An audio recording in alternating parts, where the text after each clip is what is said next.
ย้อนกลับไปประมาณ 2,600 ปีก่อนคริสตกาลมหาพีระมิดแห่งกิซ่าถูกสร้างขึ้นด้วยฝีมือมนุษย์ตามหลักฐานที่ได้รับการยอมรับทางประวัติศาสตร์กลายเป็น1 ใน 7 สิ่งมหัศจรรย์ของโลกโบราณที่เก่าแก่ที่สุดและเป็นเพียงสิ่งเดียวที่ยังคงยืนหยัดท้าทายการเวลามาจนถึงปัจจุบันความยิ่งใหญ่และปริศนาเบื้องหลังการก่อสร้างพีระมิดสร้างความประทับใจให้แก่ผู้ที่ได้รับรู้เรื่องราวอย่างต่อเนื่องแต่ความน่าสนใจของพีระมิดยังไม่หยุดเพียงแค่นั้นเมื่อเดือนมีนาคมที่ผ่านมาทีมนักวิจัยนำโดยศาสตราจารย์คอราโดมาลังกาดรฟิลิปโปบิออนดีและอาร์มานโดเมอิได้เปิดเผยข้อมูลสำคัญที่กระตุ้นความสนใจในวงการโบราณคดีพวกเขาประกาศการค้นพบโครงสร้างขนาดใหญ่ที่ซ่อนอยู่ลึกใต้พีระมิดแห่งกิซ่าโครงสร้างลึกลับนี้อาจเปลี่ยนแปลงความเข้าใจของเราเกี่ยวกับอารยธรรมโบราณอย่างสิ้นเชิงข่าวการค้นพบนี้แพร่กระจายไปทั่วโลกอย่างรวดเร็ว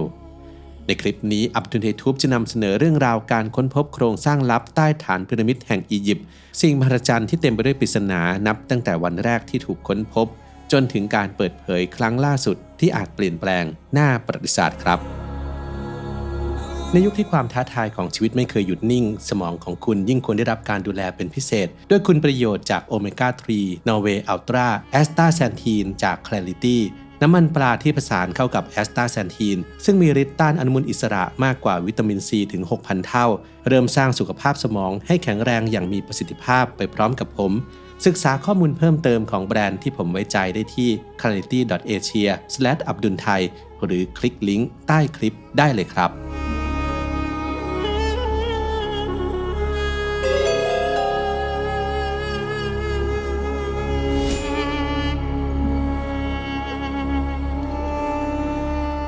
1. การค้นพบโครงสร้างทรงกระบอก8แห่งใต้พีระมิดกิซ่า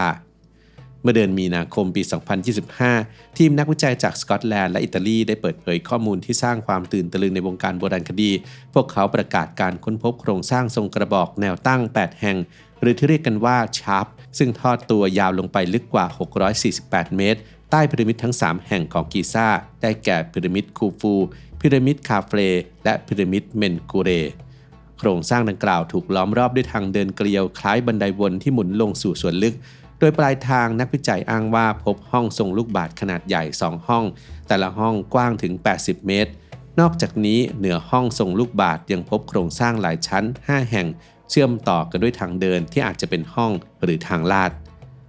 ที่ระดับความลึกประมาณ 4,000 ฟุตทีมวิจัยเชื่อว่าอาจจะมีเมืองใต้ดินขนาดใหญ่ถึง10เท่าของพีระมิดซ่อนอยู่ซึ่งไม่เคยมีการค้นพบมาก่อนทีมวิจัยยืนยันว่าโครงสร้างเหล่านี้ไม่ได้เกิดขึ้นเองตามธรรมชาติโดยอ้างถึงมุมที่สมบูรณ์ความสมมาตรที่แม่นยำและรูปแบบที่ซ้ำกันอย่างเป็นระบบซึ่งบ่งชี้ถึงการออกแบบโดยเจตนาพวกเขาเรียกร้องให้มีการขุดค้นเพิ่มเติมเพื่อพิสูจน์การค้นพบนี้ 2. วิธีการและเทคโนโลยีที่ใช้ในการค้นพบทีมนักวิจัยอ้างว่าการค้นพบโครงสร้างใต้พีระมิดกิซ่าสำเร็จลงได้ด้วยเทคโนโลยีขั้นสูงที่สามารถศึกษาโครงสร้างใต้ดินโดยไม่ต้องรบกวนสภาพพื้นที่จริงเทคโนโลยีดังกล่าวทำงานคล้ายระบบอัลตราซาวด์ทางการแพทย์โดยใช้คลื่นเรดาร์ส่งลงสู่พื้นดินแล้วรับคลื่นสะท้อนกลับมาด้วยพลังงานที่แตกต่างกันตามวัสดุที่คลื่นกระทบเช่นหินดินหรือช่องว่างข้อมูลที่ได้รับจะถูกประมวลผลด้วยระบบปัญญาประดิษฐ์เพื่อสร้างเป็นภาพ3มิติของโครงสร้างใต้ดินศาสตราจารย์คอราโดมาลังกาหนึ่งในทีมวิจัยอธิบายว่าเทคโนโลยีนี้มีความรวดเร็วและไม่รุกล้ำพื้นที่เหนือกว่าวิธีมิวออนโทโมกราฟีแบบเดิมที่ใช้รังสีคอสมิกสร้างภาพ 2-3 มิติของโครงสร้างใต้ดินอย่างไรก็ตามเมื่อมีการเปิดเผยรายละเอียดเกี่ยวกับวิธีการและเทคโนโลยีที่ใช้ดร.ซาฮีฮาวัสอดีตรัฐมนตรีกระทรวงโบราณวัตถุของอียิปต์ได้คัดค้านว่าการอ้างถึงการใช้เรดาร์สำรวจพีระมิดไม่สอดคล้องกับความเป็นจริงเนื่องจากเทคนิคนี้ไม่มีประสิทธิภาพเพียงพอที่จะตรวจจับโครงสร้างที่ระดับความลึกขนาดนั้นอีกทั้งเทคนิคดังกล่าวยังขาดการยอมรับในวงการวิทยาศาสตร์รวมถึงยังมีข้อสงสัยเกี่ยวกับความโปร่งใสของซอฟต์แวร์ที่ใช้ประมวลผลซึ่งเป็นปัจจัยสำคัญในการพิสูจน์ความน่าเชื่อถือของวิธีการนี้ 3. ถ้าการค้นพบเป็นเรื่องจริงโครงสร้างเหล่านี้มีหน้าที่อะไรและสร้างขึ้นเมื่อใด หากโครงสร้างลึกลับใต้พีระมิดกิซ่ามีอยู่จริงคำถามสำคัญคือมันถูกสร้างขึ้นเพื่อวัตถุประสงค์ใดและเกิดขึ้นในช่วงเวลาใดศาสตราจารย์คอราโดมาลังกาหนึ่งในผู้นำทีมวิจัยได้เสนอสมมติฐานที่ท้าทายองค์ความรู้เดิมว่าช่องทางทรงกระบอก8แห่งที่ลึกถึง648เมตรอาจทำหน้าที่เป็นเสาค้ำยันรับน้ำหนักมหาศาลของพีระมิดป้องกันไม่ให้สิ่งก่อสร้างจมลงในพื้นทรายโดยเขาได้คำนวณว่าพีระมิดได้จมลงไปแล้วประมาณครึ่งเมตรตลอดระยะเวลาหลายพันปีที่ผ่านมา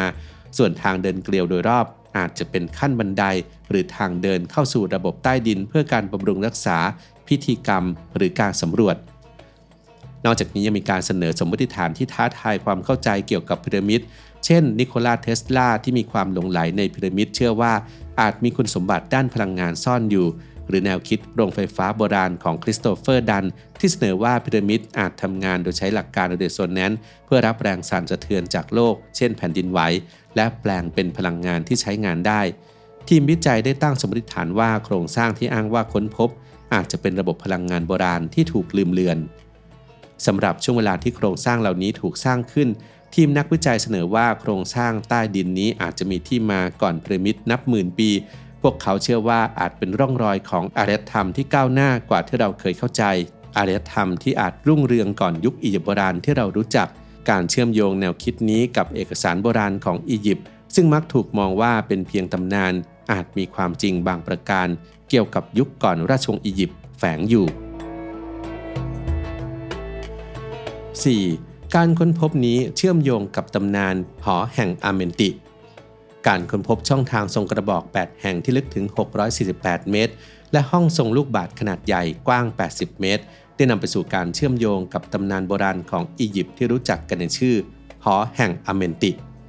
ในตำนานหอแห่งอาเมนติเป็นส่วนหนึ่งของดูอัดอาณาจักรใต้พิภพอันลึกลับที่ดวงวิญญาณต้องผ่านการทดสอบหลังความตายทั้งการชั่งน้ำหนักหัวใจเพื่อพิสูจน์ความบริสุทธิ์และการสารภาพบาปที่วิญญาณต้องแสดงว่าไม่ได้กระทำความผิดต่างๆในขณะที่มีชีวิตดร.อามันโด เมอิหนึ่งในทีมวิจัยได้เสนอแนวคิดว่าช่องทางและห้องที่ค้นพบอาจจะเป็นสถานที่จริงตามตำนานหอแห่งอาเมนติซึ่งอาจเชื่อมโยงกับโครงสร้างลึกลับที่มีการค้นพบอย่างไรก็ตามนักวรรณคดีส่วนใหญ่กลับมองว่าตำนานนี้เป็นเพียงสัญลักษณ์ทางจิตวิญญาณไม่ใช่สถานที่ที่มีอยู่จริงและจนถึงปัจจุบันยังไม่มีหลักฐานทางวรรณคดีที่ยืนยันการมีอยู่ของสถานที่ดังกล่าว 5. การถกเถียงของชุมชนนักวรรณคดีแม้ว่าการค้นพบครั้งนี้จะสร้างความตื่นเต้นและอาจเปลี่ยนแปลงความเข้าใจเกี่ยวกับประวัติศาสตร์อียิปต์โบราณอย่างสิ้นเชิงแต่ไม่ได้รับการยอมรับจากทุกฝ่ายในวงการโบราณคดีหลังจากข่าวนี้เผยแพร่ออกไปก็เกิดการถกเถียงอย่างกว้างขวางในแวดวงวิชาการ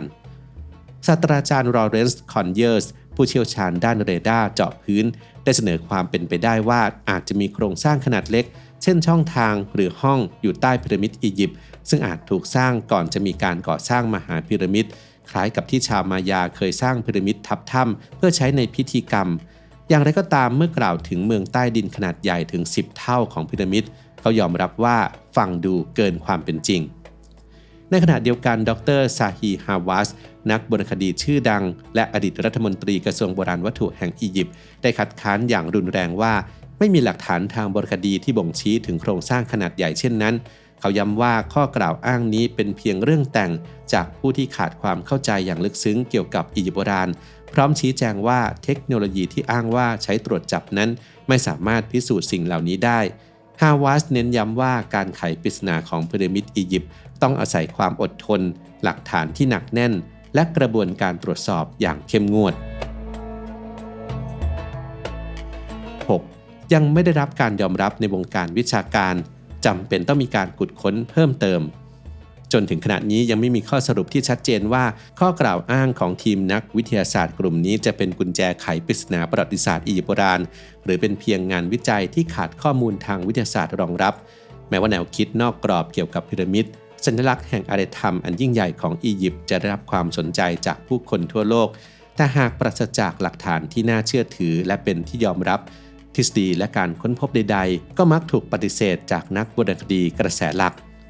ในยุคที่สื่อออนไลน์แพร่กระจายไปทั่วโลกความคิดเห็นและมุมมองใหม่ๆไม่อาจถูกปิดกั้นเหมือนในอดีตนักวิจัยทั่วโลกโดยเฉพาะกลุ่มนักคิดนอกกรอบ ต่างแสดงความคิดเห็นในแง่มุมที่แตกต่างต่อประวัติศาสตร์ที่เราเคยเข้าใจอย่างไรก็ตามสำหรับนักวรรณคดีส่วนใหญ่การค้นพบนี้ยังมีข้อสงสัยมากมายขาดหลักฐานที่ชัดเจนขัดแย้งกับองค์ความรู้ที่มีอยู่และอาจเป็นเพียงทฤษฎีที่ถูกขยายความเกินจริงในท้ายที่สุดการค้นพบนี้จะต้องผ่านการตรวจสอบอย่างละเอียดโดยผู้เชี่ยวชาญต้องได้รับการวิเคราะห์และพิสูจน์อย่างถี่ถ้วนในทุกแง่มุมเพื่อให้ได้ข้อสรุปที่ชัดเจนเพราะความถูกต้องและหลักฐานที่น่าเชื่อถือเท่านั้นที่จะเป็นกุญแจไขความจริงของประวัติศาสตร์อันลึกลับนี้